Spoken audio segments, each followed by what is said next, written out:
মিজানার প্রশ্ন গুগল দিতে পাইয়ে আমি কিছুক্ষণ আগে নাম ক্লাস আর অ্যাডজেক্টিভ ক্লাস শেষ করে গেলাম।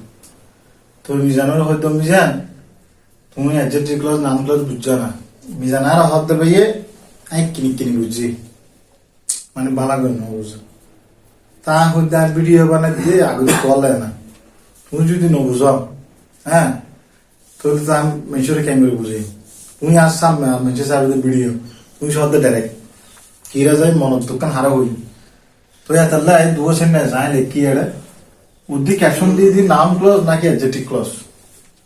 আশা করি মিজানরা শুদ্ধ ভাষা দাম নকুর আমি এখন আঞ্চলিক ভাষা দাগিয়ে উপভাষা নিচ্ছি। এখন আই লেখি দি I know where Mizan lives, মিজানের নাম দিয়ে মিজান বুঝি গেলে জানা। I know where Mizan lives, I জানি মিজান হঠাৎ আহে। I know the place where Mizan lives. I জানি জায়গা ইয়েন হরে মিজান তা হাইয়ে, মানে আই জায়গা ইয়েন সম্পর্কে জানি যারে মিজান তা হয়। তাহলে মিজান জীবন মিজে আর পূর্ণ করে বোঝায় নাউন প্লাস হল দি, অর্থাৎ I will the subject know the verb. তাহলে আরা জানি দি ওকে সাধারণ সেন্টেন্স গঠন হয়ে যায় সাবজেক্ট ভার্ব অবজেক্ট নাকি নয়। তুমি ভাবিতে মনে করো আর ইয়ান অবজেক্ট, কিন্তু আর অবজেক্ট কিনা ন জানি ইয়ান অবজেক্ট হইতে কমপ্লিমেন্ট হইতে। এখন কমপ্লিমেন্ট হইলেও কিন্তু নাম ক্লোজ হবো, অবজেক্ট হইলেও নাম ক্লোজ হবো। তাহলে আগে দিয়ে কি অবজেক্ট না কমপ্লিমেন্ট আগে দিয়ে বুঝাই মি জানো ব্যাকগ্রাউন্ড তো বুঝে দি বারবার যদি কি এবং কাকে দিয়ে যদি প্রশ্ন করে যে উত্তর পাই এবার নাম মধ্যে কি মিজান অবজেক্ট। তাহলে আর আগে দিয়ে অবজেক্ট না চাই কি জানি হোয়ার মিজান লিভস যারে মিজান তা হয় না জানি। তাহলে বোঝা যা দিয়ে 100% কি জায়গা অবজেক্ট। তাহলে অবজেক্টের জায়গা মিজে বইত পারে তখন নাউন। তাহলে এটা যেহেতু মিজান সাবজেক্ট লিভস বা ভার্ব এটা একগুচ্ছ শব্দ আছে এটা লিখবেন নাম নাউন প্লাস আর বলবো না হনদে হ্যাঁ ঠিক আছে।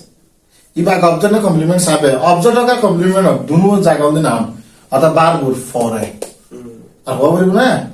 এখন এই 2 নম্বর সেন্টেন্স না লিখি দিয়ে I know the place where Mizan lives, I জানি জায়গায় যারে মিজান তা আছে। অমিজান ইবে সাবজেক্ট নো ব্যবহার। এখন সহসায় প্লেস ইবে কি নাউন।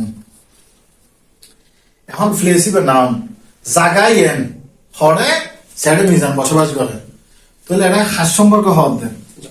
তো আয় তোমার হই দি আয় তোমার হই দিয়ে আগে দিয়ে ইন্টিসিডেন্ট নিবে তোয়া নেবে, ইন্টিসিডেন্ট নিবে তোয়া নেবে। তো আয় তোমার হইলাম দেখি মিজান দ্যাট অথবা ডব্লিউএস ওয়ার্ড ইন হয়তো দি রিলেটিভ প্রোনাউন যাতে ই নাউনের ফরব ই। তাহলে ইতার নাম কি আরফি। আরফি মানে আবার আরফি সিং না বারা বড় হইতো বাইতে ইটা নয়। তাহলে রিলেটিভ প্রোনাউন আগে যাবে বই যাবে কি এন্টিসিডেন্ট ই মিলে নাউন। তো এবার আর কিও হইতে এন্টিসিডেন্ট হইনে হারি নাকি হইনে হারি মনোযোগ। এই দুটো সেন্টেন্স মনোবোধ সেম কিন্তু কোন জায়গা যাবে সময় চাইবে তাহলে এন্টিসিডেন্ট ন। তাহলে ফ্লেস ইয়েন সম্পর্কে হন না জানে মিজান তা হ্যাঁ। তাহলে ইয়েন সম্পর্কে এক্সট্রা তথ্য দেন না ইয়েন। তাহলে ইবকে সাবজেক্ট মিজান ইবে লিভসি ব্যাপার ইবে একটা এক বছর শব্দ আছে। তাহলে ইবেরা আরা হইন দে ক্লজ। তাহলে ইয়েন কি ক্লজ যেহেতু অ্যান্টিসিডেন্ট আছে তাহলে বলদি কি ক্লজ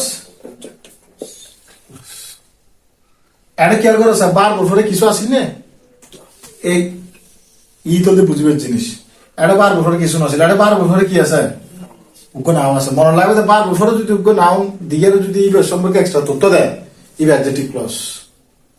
আর ডাইরেক্ট বার বছরে ডাইরেক্ট অবজেক্ট স্তর বা কমপ্লিমেন্টের জায়গা জিম বডি দিয়ে মধ্যে নাউন ক্লজ বুঝছো না নাকি এত বুঝুন নয়। অর্থাৎ অ্যাডজেক্টিভ ক্লজ হইতে চাইলে ইতে তুমি ডব্লিউএস ওয়ার্ডের আগে তোমার তো নাউন আনা হলে বিজুট 100% আনা পারিব নাউন। যদি নাউন ওয়ানে যদি এর মিজিবের সম্পর্ক না হয় কিছু এই হনদের অ্যাডজেক্টিভ ক্লজ নহব। অর্থাৎ এন্টিসিডেন্ট নাই ইবে হনদিন ওয়ানও যাবে ইবে এন্টিসিডেন্ট নাই তখন ইবে যাবে নাউন ক্লজ কি ক্লজ। এখন আর হইতে না দা প্লেস আছে তখন ইয়ে মুসিয়া আবার হওয়া পারিব অ্যাডজেক্টিভ ক্লজ কি ক্লজ। আর কথা বুঝে রাখবে সিম্বল হিসেবে নোর পরে যদি দা প্লেস আনি দিতে হয় নোর ফরে মনে করেন নোর ফরে কিছু নো লিখি I know where Mizan lives এট দিবে নাউন ক্লজ হয়তো নাই টু কয় তাপলিস বয় দিন তুলি নাউন নোয়ানি এক্সট্রা ইন্টিসিডেন্ট নোয়ানি জাগায়েন ইয়ান হইয়া হন্নান জিয়াটা মিজান তাহা তখন গৈ যাবি অ্যাডজেক্টিভ ক্লজ বুঝে জানি না ভাই Yes. আর হনি কোয়া পারিব না ওই